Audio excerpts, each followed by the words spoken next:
계속해서 히브리서를 읽기 때문에 히브리서만 읽는 것이 지루하다고 느낄 수 있지만 이 히브리서 안에서 우리가 구약의 여러 말씀들을 또 신약 복음서 여러 말씀들을 같이 취하기 때문에 본문은 계속해서 히브리서를 읽어나가지만 또 성경 전체에서 우리가 말씀을 취하게 됩니다. 지난 우리가 몇 주간 큰 비가 내리고 또 많은 사건과 사고들이 우리가 사는 이 땅을 두려움과 슬픔에 빠지게 하였습니다. 큰 비로 제방이 무너지고 또 지하 차도가 오래 잠겨서 많은 사람들이 허망하게 죽음을 맞이했다는 뉴스를 우리가 보고 들었습니다. 또 실종된 사람들을 찾다가 해병대원이 급류에 떠내려가서 그가 시신으로 발견되어 많은 국민들의 마음을 안타깝게 하였습니다. 그 해병대원은 10년간 시험관 시술을 통해 얻은 소중한 외아들이었고 또 이번 주에는 첫 외박을 나올 예정이었다고 합니다. 그런가 하면 또 초등학교 어린 선생님이 민원에 시달리다가 극단적인 선택을 하고 수많은 국민들과 선생님들이 애도하며 함께 슬픔을 나누는가 하면 많은 교사들이 학생들에게조차 존경받지 못하고 힘든 교직 생활을 하고 있다는 사실을 우리가 또 알게 되었습니다. 초등학교 6학년 남자아이에게 폭행당한 이 여교사는 그의 꿈은 중학교 2학년 때부터 교사가 되는 꿈을 가지고 있었지만 이제 더 이상 이 소중한 꿈을 감당할 수 없을 것 같다라고 하는 뉴스를 봤습니다. 또 그런가 하면 나라의 지도자들은 더러운 범죄가 드러남에도 불구하고 부끄러움조차 모르는 아주 혼란스러운 세상을 우리가 지금 살고 있죠. 이런 한가운데서 내가 소중하게 여기는 것들이 다른 사람들에게는 하찮게 여겨지는 그런 일들이 아주 다반사라는 것을 우리가 이 근래에 많은 뉴스를 통해서 또 우리 생각 가운데 그런 마음들을 갖게 합니다. 그런데 문제는 이 소중한 것을 끝까지 지켜내고 사람들에게 인정받기가 쉽지 않다는 거예요. 내가 굳게 믿고 바라고 소중하게 여기는 것들이 다른 사람들의 부주의나 혹은 오해나 혹은 편견과 비웃음으로 그것을 잃어버리게 되는 일들이 우리의 일상의 삶뿐만 아니라 오늘 우리가 성경을 읽고 있는 2000년 전에 믿음을 지키기 위해서 힘든 그 삶을 살아내는 바로 그 그리스도인들에게도 있었다라고 하는 거죠. 예수 그리스도를 버리고 다시 유대교로 돌아가도록 회유와 핍박을 당하고 있는 이 히브리서의 상황과 참 비슷한 부분이 많다라는 생각을 하게 돼요. 우리가 아다시피 히브리서는 고난받는 유대 그리스도인들에게 보내진 편지입니다. 유대인들은 스스로는 결코 하나님께 나아갈 수 없기 때문에 반드시 제사장을 통해서 드려지는 그 짐승의 제사로 하나님께 나아갈 수 있다 그렇게 생각을 했죠. 그런데 히브리서는 예수 그리스도 안에서 우리가 하나님께 담대히 나아갈 수 있다라고 자신 있게 우리에게 그것을 소개하고 있어요. 그리고 제사장 없이 하나님께 나아갈 수 있게 하는 예수 그리스도가 얼마나 탁월하시고 얼마나 위대하신 분인가 라고 하는 것을 우리에게 말씀하는 거죠. 더 이상 사람 제사장은 필요 없다는 거예요.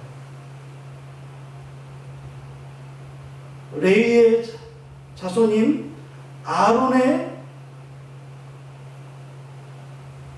지파를 통해서 자손을 통해서 더 이상 예배드리지 않아도 제사드리지 않아도 우리가 하나님께 나아갈 수 있다라고 하는 것을 바로 예수 그리스도를 통해서 예수 그리스도가 그 역할을 하고 있다라고 우리에게 말씀하고 있는 거죠. 오늘 말씀은 이 멜기세덱을 통해서 예수 그리스도의 위대하심을 설명합니다. 그리고 그들이 지금까지 믿었던 예수 그리스도를 더욱 굳게 의지하고 이제는 더 이상 세상에서 표류하거나 혹은 유대교로 돌아가지 않고 변함없이 믿음의 삶을 살라라고 우리에게 말씀하시는 거죠. 오늘 우리가 읽은 히브리서 7장 1절과 2절의 말씀을 한번 우리가 같이 다시 읽어보도록 하겠습니다. 시작. 이 멜기세덱은 살렘 왕이요 지극히 높으신 하나님의 제사장이라. 여러 왕을 쳐서 죽이고 돌아오는 아브라함을 만나 복을 빈자라. 아브라함이 모든 것의 10분의 1을 그에게 나누어 주니라. 그 이름을 해석하면 먼저는 의의 왕이요 그 다음은 살렘 왕이니 평강의 왕이요. 예. 이 멜기세덱이라고 하는 이 단어는 히브리어로 말키체데크라고 하는 이렇게 발음하는데 왕을 뜻하는 멜렉과 또 의를 뜻하는 체테크가 합쳐진 합성어예요. 이 멜기세덱 우리 성경에는 멜기세덱 히브리어는 말키체테크 이렇게 되어 있는데 이 멜기세덱이라고 하는 이 인물은 창세기 14장에서 처음 나오고 있어요. 어떻게 나오냐면 바로 이 아브라함 때 나온 인물이기 때문에 그래요. 가나안 북부 4개 연합군과 남부 5개 연합군 사이에 전쟁이 일어나요. 그때 승전한 북부 연합군이 남쪽에 살고 있었던 아브라함의 조카 롯 그리고 그의 가족들 그리고 그의 모든 재산을 약탈해 갔어요.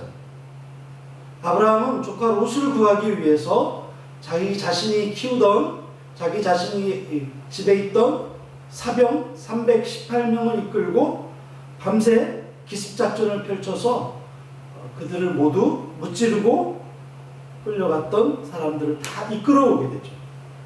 그때 멜기세덱이 이 승전한 아브라함과 그의 돌아오던 사람들을 떡과 포도주를 마련해서 아브라함을 영접하게 돼요.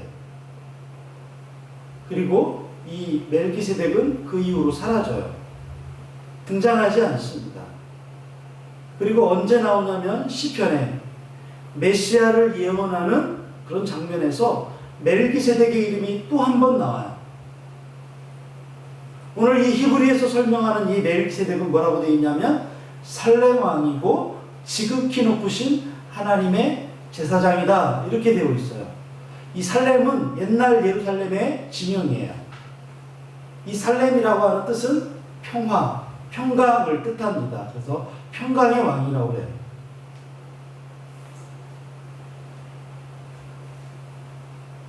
이스라엘 자손들에게 율법이 주어지고 제사장을 통한 제사가 법으로 완성된 때는 출애굽기 이후예요.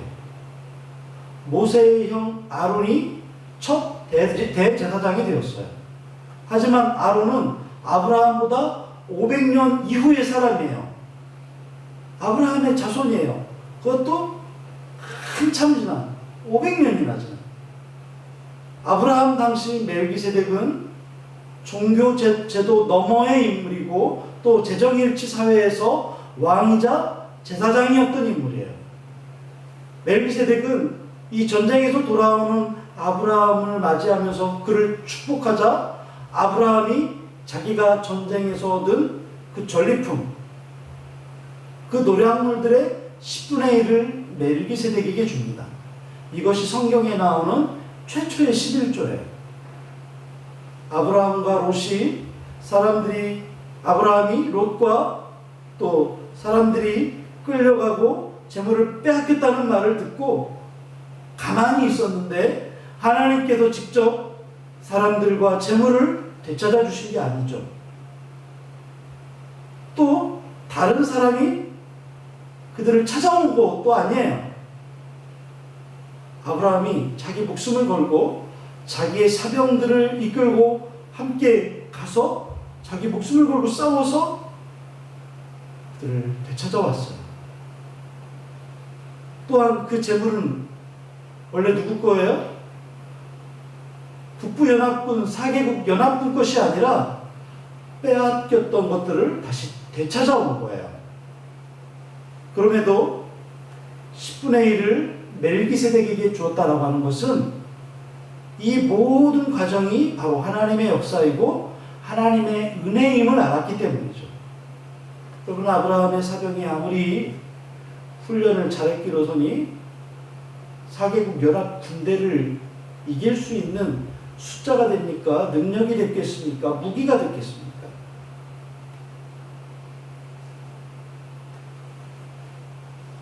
도저히 비교가 되지 않는 그런 자신의 조그마한 사병들이에요. 그런 그가 4개국 연합 군대와 싸워서 이기는 것은 정말 힘든 일이었을 거예요. 멜기세덱이 아브라함을 만났을 때 멜기세덱이 자신의 손을 들어서 아브라함을 축복한 것은 이 모든 과정이 하나님께서 역사하셨고 하나님이 이기게 하신 분이라고 하는 것이 분명히 있기 때문입니다. 그래서 아브라함이 모든 것의 10분의 1을 드린 거예요. 창세기 14장 19절 20절에 보면 바로 그 장면이 나와요. 같이 읽어봅시다. 시작. 천지의 주제이시여 지극히 높으신 하나님이여 아브라함에게 복을 주옵소서.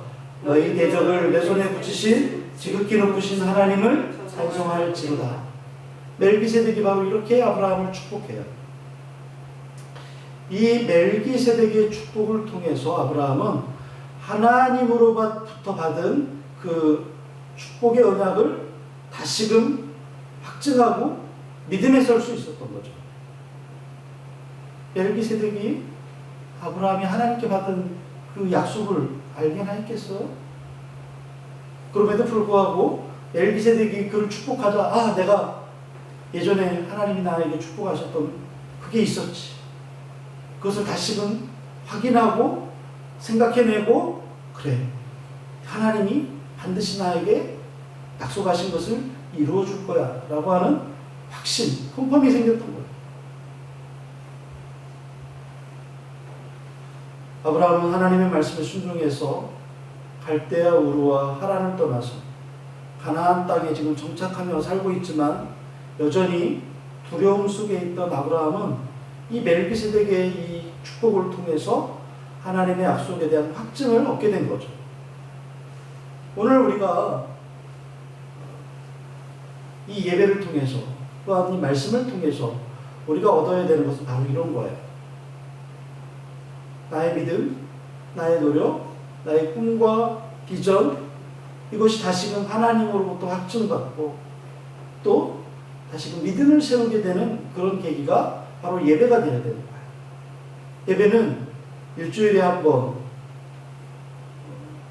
의뢰 시간이 되니까 날짜가 되니까 드리는 것이 아니라 바로 이 예배를 통해서 하나님의 약속과 하나님의 말씀을 확인하고 다시금 깨닫고 믿음으로 살아내는 그런 은혜의 계기가 되는 것이 바로 예배인 거죠.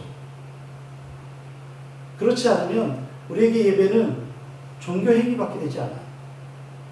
자, 그렇다면 오늘 이 멜기세덱의 이 이야기를 통해서 오늘 이 이야기를 통해서 우리가 알아야 되는 우리에게 은혜가 되는 말씀이 있죠. 첫 번째는 침묵에는 하나님의 뜻이 있다는 거예요. 오늘 3절 말씀 한번 같이 읽어볼까요? 시작. 아버지도 없고 어머니도 없고 첩보도 없고 시작한 날도 없고 생명의 끝도 없어 하나님의 아들과 닮아서 항상 제사장으로 있느니라. 아멘. 이것은 멜기세덱이 인간의 몸을 입은 천사나 혹은 그 어떤 신적인 존재다라고 하는 의미가 아니에요. 구약 성경에서 그의 출생이나 사망이나 혹은 혈통이나 계보 등에 관한 어떤 기록도 있지 않아요. 그래서 이 말씀은 그가 부모 없이 태어났다거나 실제로 죽지 않았다는 의미가 아니라 그에 관한 기록이 시작도 끝도 없는 존재라는 거예요. 예를 들면 어떻게 태어났고 어떻게 죽었고 아니 어떻게 그가 제사장이 됐고 하나님으로부터 어떻게 그것을 위임받았고 이런 게 전혀 없다. 족보도 없어요. 계보도 없어요. 그런데 유대인의 관점에서 볼 때 굉장히 아주 대단히 이상한 일이에요. 왜냐하면 그들은 하나님의 선민으로서 족보를 굉장히 중요하게 생각해요. 특히나 제사장은 족보를 통해서 자신의 선조를 증명을 해야 돼요. 우리 구약 성경에 보면, 성경을 읽다 보면 여러분 족보 이야기가 얼마나 많이 나옵니까? 좀 읽다 보면 계속해서 누가 누구를 낳고 몇 년을 살았고 라고 하는 이야기들이 끊임없이 반복되는 이유는 그냥 이것이 역사책이라서가 아니에요. 중요하기 때문이죠. 그런데 멜기세덱은 이처럼 중요한 인물인데 어떤 기록도 남아있지 않아요. 단지 중요한 몇 가지만 기록되어 있고 나머지는 모두 침묵 속에 남겨두었다는 거예요. 이상한 일이죠. 오늘날로 말하면 그야말로 혜성처럼 나타났다가 아주 그냥 사라져버린 신비로운 존재예요. 그렇다면 이것이 무성의했거나 혹은 오류가 있거나 별로 중요하지 않았기 때문일까요? 그렇지 않아요. 여기에는 하나님의 깊으신 뜻이 담겨 있어요. 즉 하나님께서 멜기세덱에게 이런 이름과 함께 왕과 제사장의 직분을 주신 것이나 혹은 아브라함과 만나게 하신 것이나 어떤 기록도 남기지 않도록 하신 것은 앞으로 그 예표의 실체로 이 땅에 오실 예수 그리스도를 증거하기 위해서예요. 이 말씀은 마치 멜기세덱에 대해서 이야기하는 것 같지만 실상은 영원한 제사장이신 영원한 멜기세덱이신 예수 그리스도에 대해서 증거하는 거예요. 즉 이제 나타나게 될 것을 더욱 분명하게 증거하기 위한 하나님의 신비와 같은 거라는 거예요. 여러분 보세요. 과학이 발달했어요. 기술이 발달했어요. 그래서 어마어마한 그 기술력으로 멜기세덱의 존재를 밝혀낼 수 있을까요? 없을까요? 하나님이 침묵하시고 하나님이 숨겨두셨다는 거예요. 그래서 그걸 통해서 누구를 드러나게 하시려고 하는 거예요. 앞으로 이 땅에 실체가 돼서 멜기세덱은 그림자이지만 실체가 되어서 이 땅에 오실 예수 그리스도를 돋보이게 하기 위해서 그분을 증거하기 위해서 멜기세덱을 침묵 가운데 두셨다는 거예요. 그래서 하나님의 신비와 같다는 거예요. 여러분 예수님께서 가늠하다 붙잡혀온 여인을 어떻게 하시죠? 예수님이 가늠하다 붙잡혀온 여인이 있어요. 유대인들이 빙 둘러서서 예수님에게 어떻게 할 거냐고 막 따지듯이 물어요. 그럴 때 예수님이 어떻게 하십니까? 가만히 땅에 앉아서 아무 소리도 안 하시고 땅에 무언가를 쓰세요. 사람들은 무언가 썼다. 거기에 주안점이 있다고 생각해요. 그런데 무언가를 쓰신 데 주안점이 중요한 주제가 있는 것이 아니라 예수님이 침묵하신 데에 주제가 있는 거예요.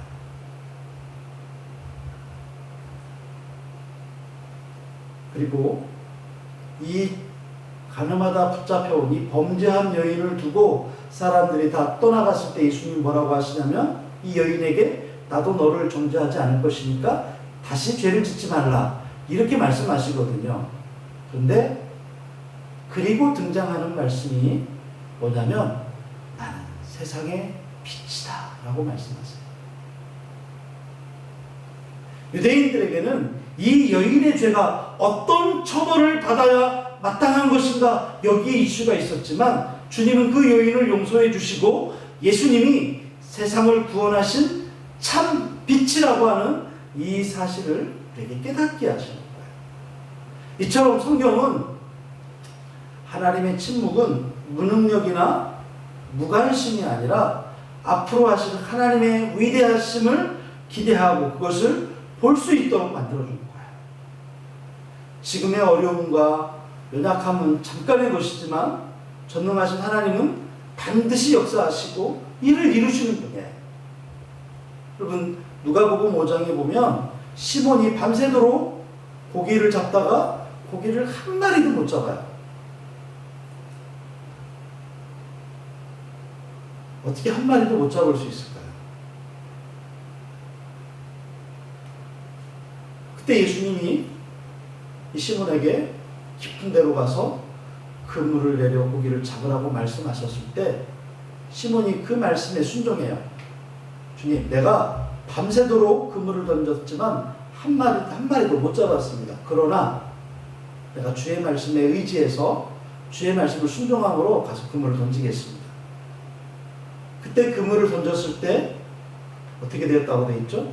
그물이 찢어지도록 많은 고기를 잡아서 도저히 혼자서는 감당이 안 돼 다른 배에 있는 동물을 불러서 오게 해서 두 배가 아주 바다에 잠기게 될 정도로 물고기를 잡았다고 되어 있어요.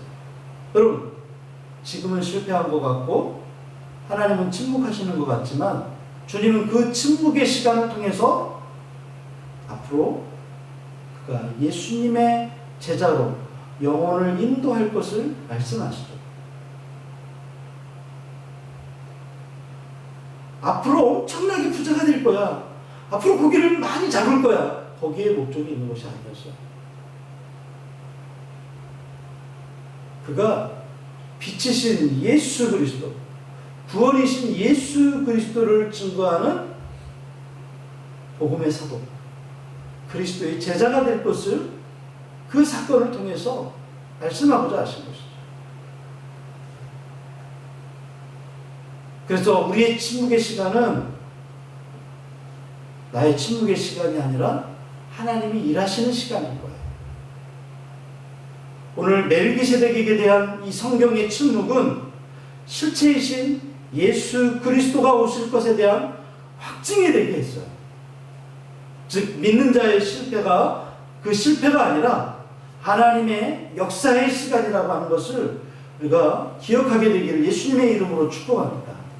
좌절하지 않고 믿음으로 지금부터 주님의 일하심을 기대하면서 믿음에 굳게 서게 되기를 예수님의 이름으로 축원합니다. 우리가 히브리서 11장 1절에서 3절까지의 말씀을 한번 같이 읽도록 하겠습니다. 시작. 믿음은 바라는 것들의 실상이요 보이지 않는 것들의 증거니 선진들이 이로써 증거를 얻었느니라. 믿음으로 모든 세계가 하나님의 말씀으로 지어진 줄을 우리가 아나니 보이는 것은 나타난 것으로 말미암아 된 것이 아니니라. 아멘. 우리에게 믿음에 대해서 말씀하세요. 하나님은 침묵하시는 것 같고 또 우리 눈에는 보이지 않고 증거가 손에 잡히지 않지만 그것이 하나님이 하신 것일 줄, 또 하나님이 하실 줄을 믿고 믿음으로 살아갈 때 하나님께서 그때 일하시는 것이죠. 두 번째로 예수 그리스도는 권위와 능력이 있으신 분이에요. 오늘 히브리서 7장 4절에서 6절까지 말씀 한번 볼까요? 같이 읽어봅시다. 시작. 조상 아브라함도 노량물 중 10분의 1을 그에게 주었느니라. 레위의 아들들 가운데 제사장의 직분을 받은 자들은 율법을 따라 아브라함의 허리에서 난 자라도 자기 형제인 백성에게서 10분의 1을 취하라는 명령을 받았으나 레위 족보에 들지 아니한 멜기세덱은 아브라함에게도 10분의 1을 취하고 약속을 받은 그를 위하여 복을 빌었나니. 아멘. 네, 히브리서 5장인가요? 이 그리스도인들이 계속해서 도의 초보만 반복하게 되니까 이 멜기세덱에 대한 중요한 이야기를 설명해 주고 싶어도 너희들이 이해하지 못해서 내가 설명할 수가 없다라고 하는 말씀이 있어요. 오늘 우리가 이 말씀을 좀 간단하게 맞추려고 하는 이유 중에 하나는 이것이 굉장히 복잡해서가 아니에요. 이것을 이해하는데 아주 그렇다고 쉽지는 않지만 우리가 이 말씀을 보면 이 말씀이 바로 이런 말씀이구나라고 하는 것을 우리가 이해해야 됨에도 불구하고 복잡하다고 생각하는 것이 우리의 현재의 모습이에요. 그래서 오늘 이 멜기세덱이 제사장 직무를 담당했던 레위 지파의 제사장보다 어떻게 우월한지를 오늘 설명하는 이 말씀을 우리가 좀 나누고 이 말씀을 통해서 마무리하려고 해요. 첫 번째는 오늘 무슨 얘기냐면 멜기세덱은 레위의 조상이 아브라함으로부터 11조를 받았다는 거예요. 레위의 조상인 아브라함. 11조 얘기는 언제 나와요? 500년 지난 다음에 나오잖아요.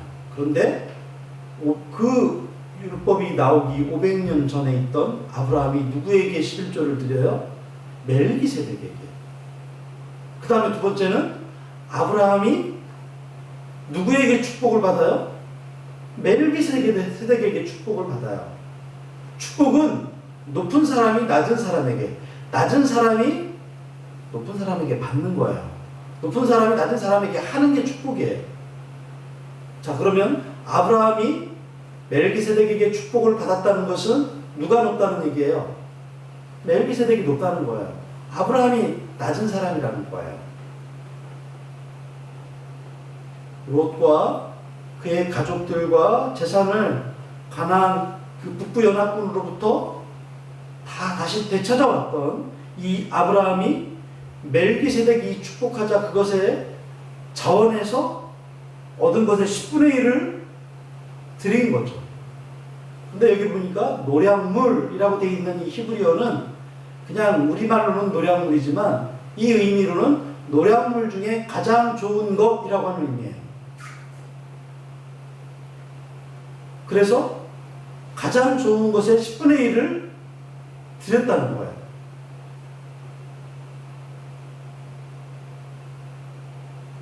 전리품 중에 제일 좋은 것을 자기들이 섬기는 신에게 바치는 것이 원래 풍습이에요. 아브라함도 가장 좋은 것을 골라서 멜기세덱에게 드려요. 창세기 14장에 보면 당시 아브라함을 맞으러 나왔던 사람들이 멜기세덱만 있는 게 아니에요. 소돔 왕도 있었어요. 소돔 왕이 아브라함에게 네가 다시 되찾아오고 그거 다 너 가져. 우리한테는 사람만 보내줘. 그런데 아브라함이 그것을 취하지 않겠다고 그래요. 내가 너 때문에 부자 됐다고 하는 소리를 내가 듣지 않겠다. 하나님이 나에게 축복을 주실 것인데 나는 하나님으로부터 받을 거지 너한테 네 거를 내가 뺏었다는 얘기를 내가 듣고 싶지 않다. 그래서 거절해요. 물건들을 자기 소유로 삼질 않아요. 반면에 멜기세덱에게는 가장 좋은 것으로 드려요. 그래서 자기의 존경을 표해요. 그 이유가 뭐냐면 아브라함이 멜기세덱을 진정한 하나님의 제사장으로 알고 그의 권위를 인정했기 때문에 그래요. 멜기세덱을 하나님의 제사장으로 알았기 때문에 그가 받아야 할 마땅한 권위와 능력을 높여드리는 거예요. 이게 노량물 중에 좋은 것을 드리는 것으로 이렇게 표현하는 거예요. 지금 유대 그리스도인들은 믿음으로 말미암는 이 고난의 상황 가운데 어떻게 하려고 그래요? 다시 유대교로 돌아가려고 그래요. 예수 그리스도를 하나님의 아들로 구원자로 그분의 권위와 능력을 알지 못하는 거죠. 수십 년 동안 예수를 믿었지만 예수를 하나님의 아들로 구원자로 그분의 권위와 능력을 인정해 드리지 않는 거예요. 처음 믿을 때는 은혜를 받은 것 같았지만 믿음 때문에 오는 여러 가지 어려움 가운데서 그들의 진짜 믿음이 드러난 거죠. 오늘 우리의 상황도 마찬가지입니다. 고난이 있고 시련이 있을 때도 여전히 예수 그리스도를 우리의 참된 권위와 능력이 있으신 분으로 우리가 고백하고 있습니까? 그분이 나를 위해서 십자가에 죽으시고 부활하셔서 나의 삶의 모든 찬양과 경배를 받으시기에 합당하시고 나의 비전과 꿈을 그분이 나에게 요청한다 할지라도 여러분 기꺼이 나의 꿈과 비전까지도 그분에게 드릴 수 있습니까? 껍데기 풀린 것으로 드리면서 나의 전부를 드리는 것처럼 나를 속이고 있지는 않습니까? 유대인들의 종교의식에서 가장 중요하다고 여기던 제사장들은 레위의 족보에 따르던 사람들이에요. 그러나 장차 오실 예수 그리스도의 예표로 등장한 이 멜기세덱은 족보도 부모도 시작과 끝도 존재하지 않았지만 아브라함에게 축복할 권위와 능력이 있음을 아브라함이 인정한 거죠. 그래서 아브라함의 자손인 이스라엘 백성들도 이 멜기세덱에 대해서는 이렇게 인정하고 있었던 거예요. 멜기세덱의 계보를 따른 예수님은 영원한 대제사장으로서 능력과 부와 지혜와 힘과 존귀와 영광과 찬송을 받으시기에 합당한 분이라는 거예요. 오늘 우리의 상황 가운데 함께 하시고 만물을 다스리시고 주관하시는 분이죠.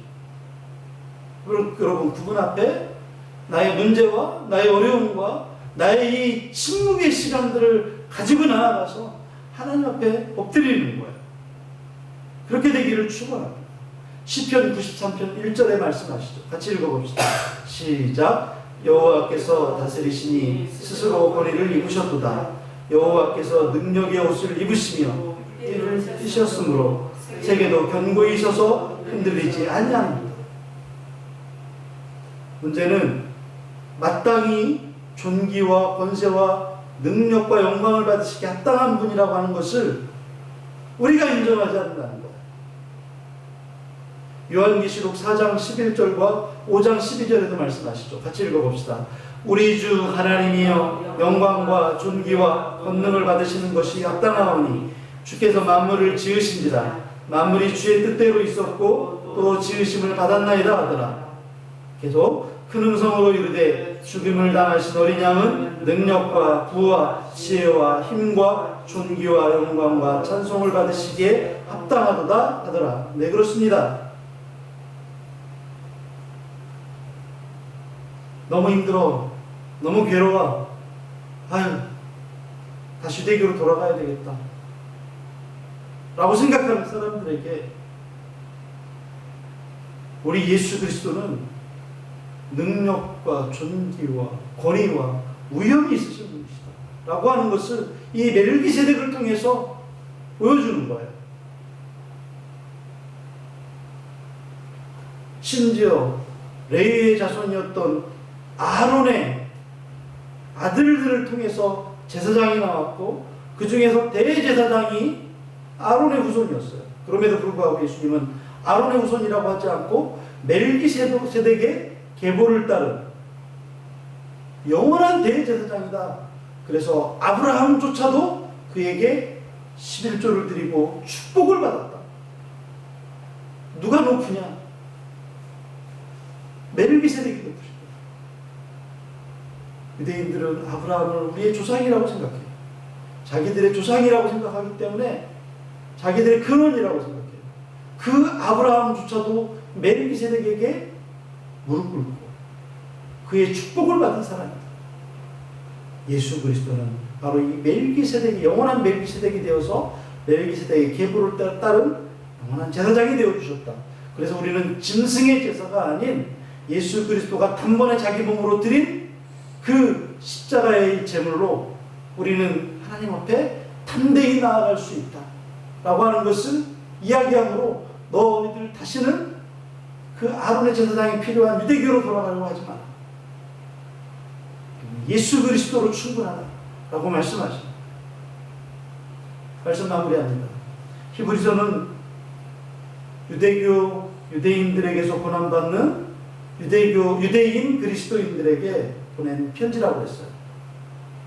당시 기독교는 참 미미했고 예수님은 단지 십자가의 사형수라고 알고 있었죠.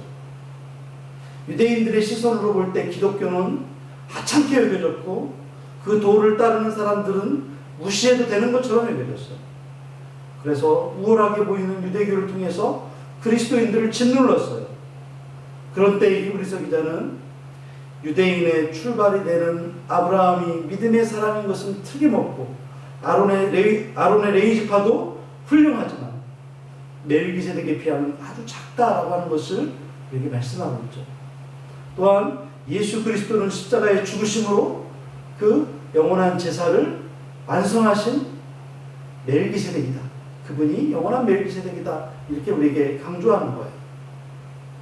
여러분, 세상은요 오늘 우리에게 이렇게 얘기해요.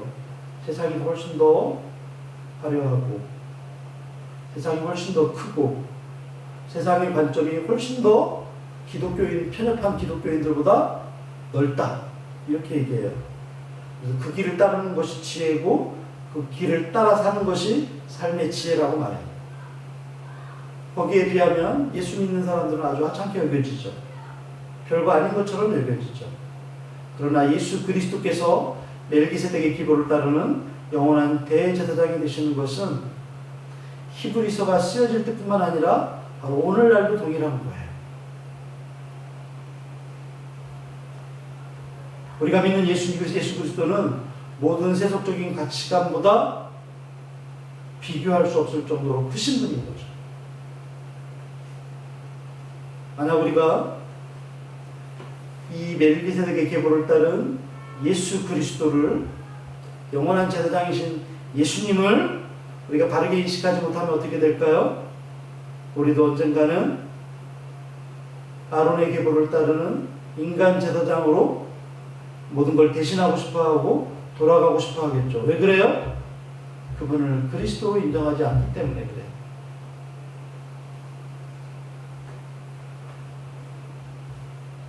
생활의 염려, 방탕함, 술 취함, 이 술 취함은 성경에서는 나태함. 하나님을 인정하지 않는 것, 마음이 짓눌려 둔하게 되는 것, 이런 것들로 표현하고 있어요. 이 말씀이 오늘 조금 어렵게 느껴지지만 어렵지 않습니다. 예수님에 대한 그동안의 우리의 믿음을 조금 넓혀야 돼요. 아, 십자가에 죽으시고 부활하셨어. 그것만 믿으면 돼요. 아니요. 우리의 믿음이 이제 도의 초보를 그만 닦으라고 말씀하세요. 그 그리스도에 대한 지식이 더 많아져서 견고해지라고 우리에게 말씀하고 있어요.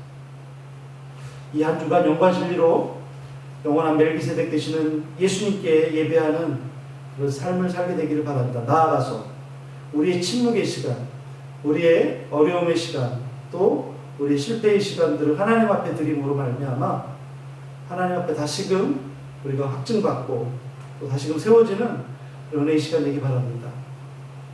부탁하기는 오늘 계속해서 우리에게 말씀하세요. 방탕함, 게으름, 나태함, 무기력함, 생활에 대한 염려, 그래서 마음이 둔해지고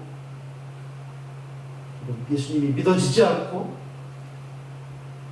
그런 우리에게 생명의 유산과 믿음의 유산을 남기라고 말씀하시죠.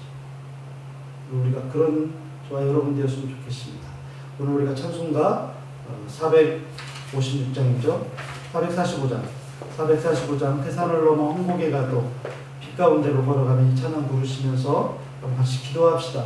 우리가 하나님, 내가 나의 그 침묵의 시간, 하나님은 침묵하시지 않지만 하나님이 침묵하신다고 여겨지는 그런 이 시간들을 믿음으로 잘 견뎌나갔으면 좋겠습니다. 주님 앞에 인정받고 주님이 다시금 확증해 주셨으면 좋겠습니다. 그런 기도로 우리 하나님 앞에 좀 같이 나아갑시다.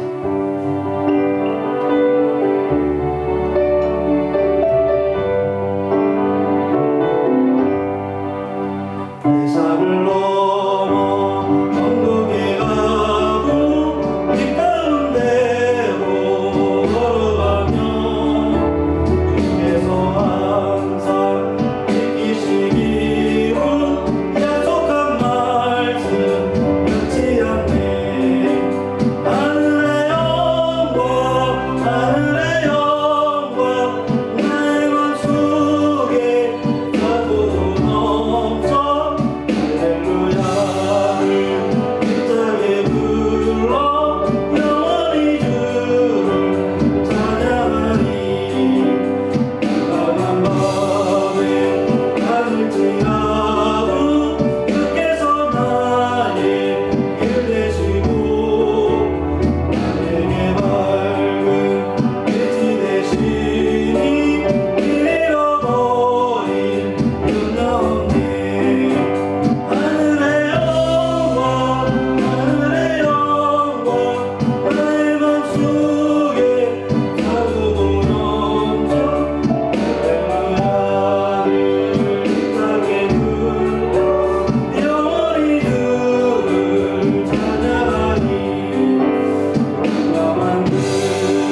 주여 하나님 이 창의 시간, 이 어려움의 시간, 이 실패의 시간에 하나님은 실패하지 않으시며 하나님이 역사하시고 하나님 일하시는 우리가 기억하게 하여 주시옵소서.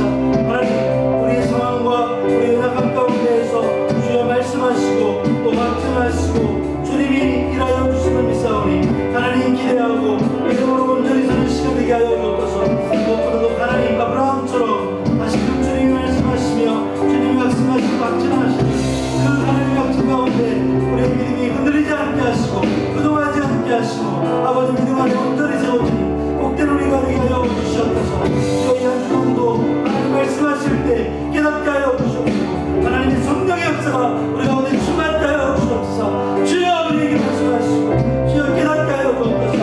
아버지 하나님 인내하게 하시고 승리하게 하시며 예수의 이름으로 우리가 주 앞에 나아가는 건강한 기회를 도와주시옵소서. 하나님 감사합니다. 하나님이 말씀하지 않으시는 것 같고 하나님께서 침묵하시는 것 같고 나의 모든 것들이 실패한 것 같은 이 마지막 때에 하나님 주님은 실패하지 않으시며 이 침묵의 시간은 하나님이 일하는 시간임을 우리가 고백하며 나아가오니 우리의 권위와 또 능력과 존귀를 받으시기 합당하신 주님께서 하나님 우리의 믿음을 더욱 분명하게 하여 주시옵소서. 흔들리지 않게 하시고 믿음으로 온전히 세워지는 복된 은혜의 시간 되게 하여 주시옵소서. 아버지 하나님 이 마지막 때에 사람들은 소중한 것을 잃어버리고 또 하찮게 여겨지는 이때에도 하나님 우리의 소중한 것을 굳건히 지키시며 말씀하시고 이루시는 주님을 믿음으로 신뢰하며 나아갑니다. 하나님 이 한 주간 주님께서 우리를 도우시고 인도하신 하나님이신 것을 깨닫고 간증하는 시간 되도록 하나님 도와주시옵소서. 예수님의 이름으로 간절히 기도하옵나이다.